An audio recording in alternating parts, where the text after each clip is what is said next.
Welcome to a special presentation of Gestalt therapy. This presentation was put together by Elizabeth, Jasmine, and Diana. We're going to begin this presentation with a little prayer. The Gestalt prayer. I do my thing and you do your thing. I am not in this world to live up to your expectations, and you are not in this world to live up to mine. You are you, and I am I. And if by chance we find each other, it's beautiful. If not, it can't be helped.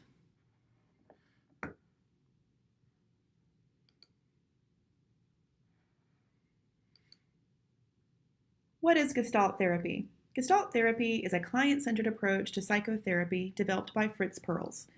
This therapy helps clients focus on the present and understand what is really happening in their lives right now, rather than what they may perceive to be happening based on past experience.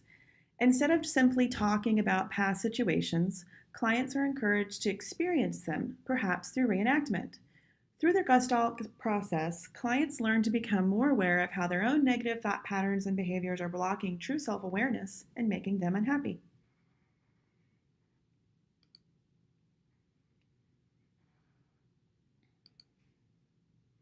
This is Gestalt in a nutshell.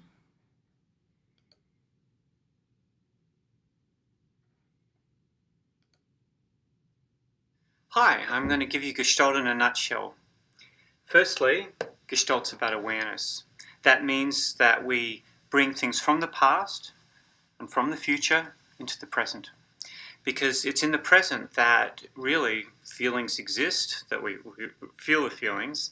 It's in the present that our body experience and sensations are occurring. It's in the present that we really experience aliveness.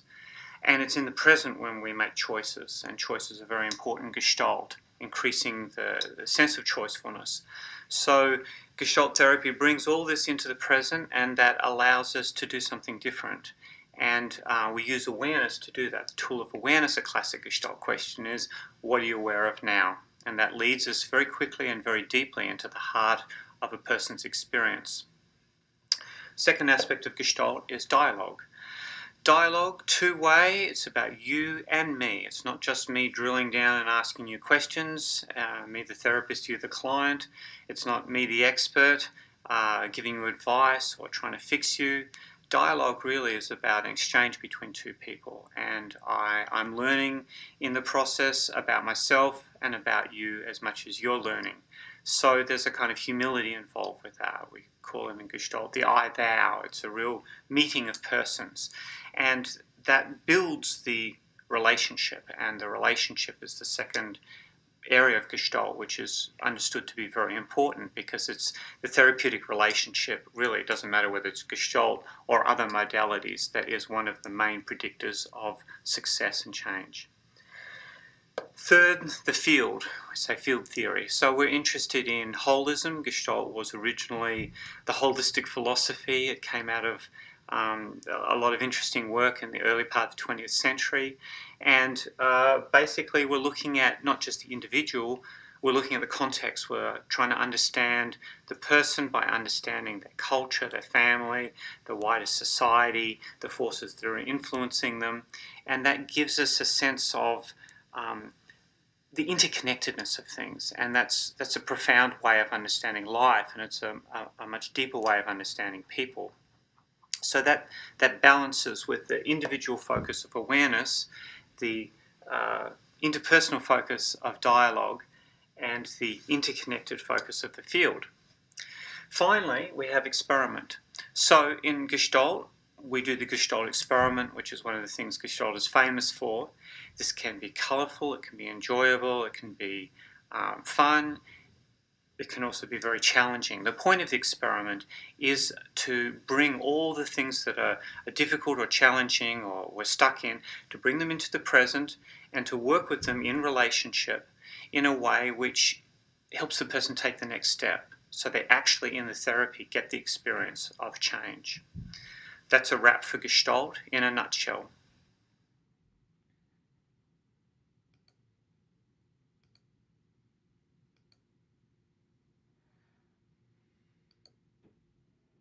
This is an actual Gestalt therapy session with Fritz himself employing his technique. Disclaimer, Smoking during these sessions is not required or encouraged. Thank you.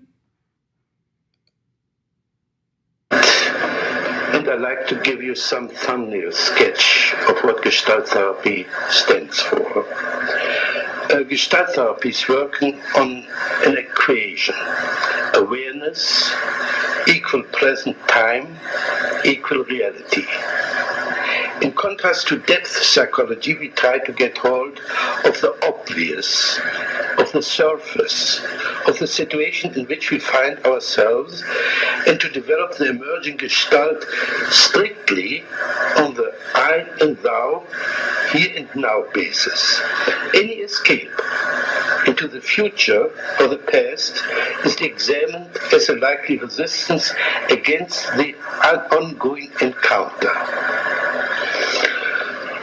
Modern man has alienated, given up so much of his potential that his ability to cope with his existence becomes badly impoverished.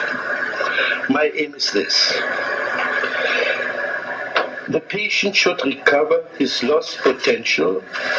He should integrate the conflicting polarities, understand the difference between game playing, especially the playing of verbal games, on the one hand, and of genuine, authentic, confident behavior on the other.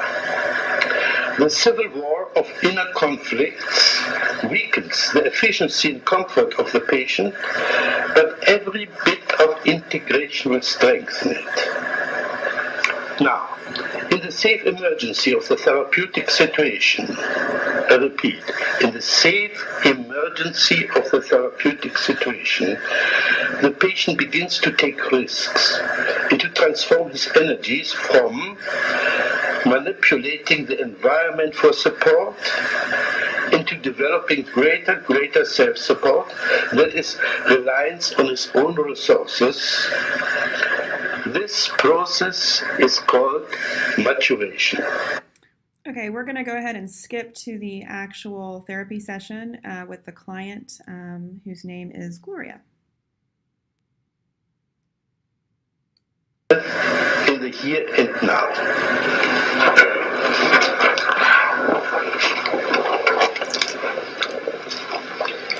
We are going to have an interview for half an hour.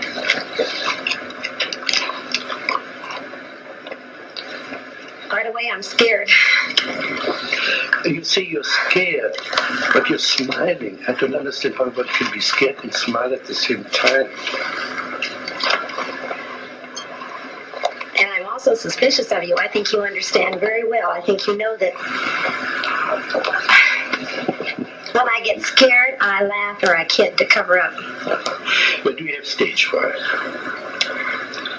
I don't know. I'm mostly aware of you. I'm afraid that you're going to have such a direct attack that you're going to get me in the corner, and I'm afraid of it. I want you to be more on my side. I get you in your corner. If you put your hand on your chest. Mm-hmm. Is this your corner?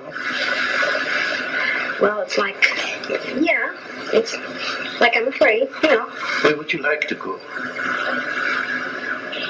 Can you describe the corner you like to go to? Yeah. It's back in the corner where I'm completely protected. And then you would be safe for me. Well, I know I wouldn't really. Well, but it feels safer. Yes. Imagine you were in this corner, and you're perfectly safe now. What would you do in that corner? I'd just sit. Yes, just sit? Yes. Well, how long would you sit? I don't know, but this is so funny as you're saying this. This reminds me of when I was a little girl. Every time I was afraid, I'd feel better sitting in a corner. Okay. Panicky. Are you a little girl? Well, no, but it's the same feeling. Are you a little girl? This feeling reminds me of it. Are you a little girl? No. No, at last. How old are you? 30. Then you're not a little girl. No. Okay. So you're a 30-year-old girl who's afraid of a guy like me. Well, I don't even know if I do know I'll be afraid of you. I get real defensive with you. Now what can I do to you? you can't do anything, but I can sure feel dumb, and I can feel stupid for not having the right answers. Now, what would it do for you to feel dumb and stupid? I hate it when I'm stupid. What would it do for you to be dumb and stupid? Let's put it like this. What would it do to me if you would play dumb and stupid? That makes you all the smarter and all the higher above me. Then I really have to look up to you because you're so smart. Yeah. Oh, yeah. And butter me up right and left. No, I think you can do that all by yourself. I think the other way around. If you play dumb and stupid, you force me to be more explicit. That's been said to me before, but I don't buy it. I don't believe it. What are you doing with your feet now? Wiggling. What's the joke now? Oh, I'm afraid you're going to notice everything I do. Gee. Would you want me? I want you to help me become more relaxed, yes. I don't want to be so defensive with you. I don't like to feel so defensive.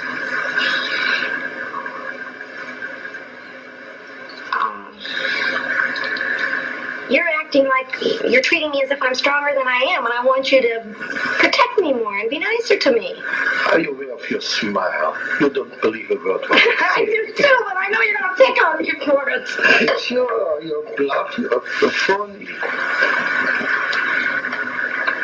Do you believe you're meaning that seriously? Yeah. If you say you're afraid and you laugh and you giggle and you squirm, it's phony. You put in a performance for me. Oh, I resent that very much. Can you express it? Yes, sir. I most certainly am not being phony. I will admit this. It's hard for me to show my embarrassment, and I hate to be embarrassed. But boy, I resent you calling me a phony. Just because I smile when I'm embarrassed or I'm put in a corner doesn't mean I'm being a phony. Wonderful, thank you. You didn't smile for the last minute. Well, I'm mad at you. That's right. You didn't have to cover up your anger with your smile. Now, in that moment, in that minute, you were not a phony. Well, at that minute I was mad, though. I wasn't embarrassed. Now that when you're mad, you're not a phony. I still resent that. I'm not a phony when I'm nervous. Again. I want to get mad at you. You know what I'd like to do? I want you on my level, so I can pick on you just as much as you're picking on me. Okay, pick on me.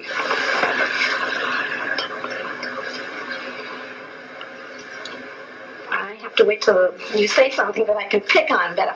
What does this mean? Can you develop this movement? I can't find words. I want to develop this as if you were dancing.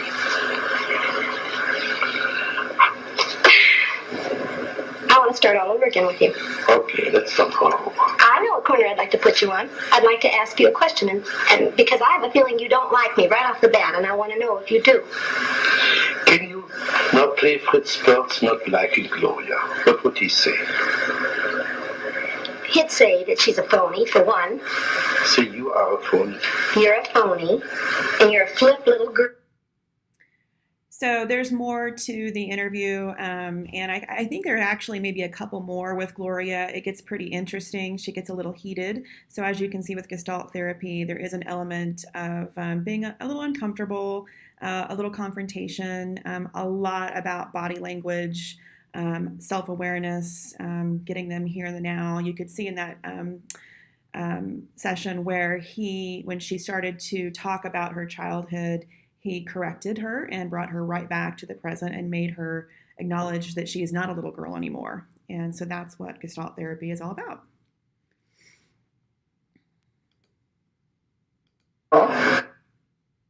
So that's a very, very brief overview of Gestalt therapy. We hope that you enjoyed the presentation and got a little bit out of it. Now we're just looking for a couple volunteers who will be willing to work with us and let us work on becoming a little more self-aware and willing to let us experiment on you just a little, since that is what Gestalt therapy is all about. Thank you for watching.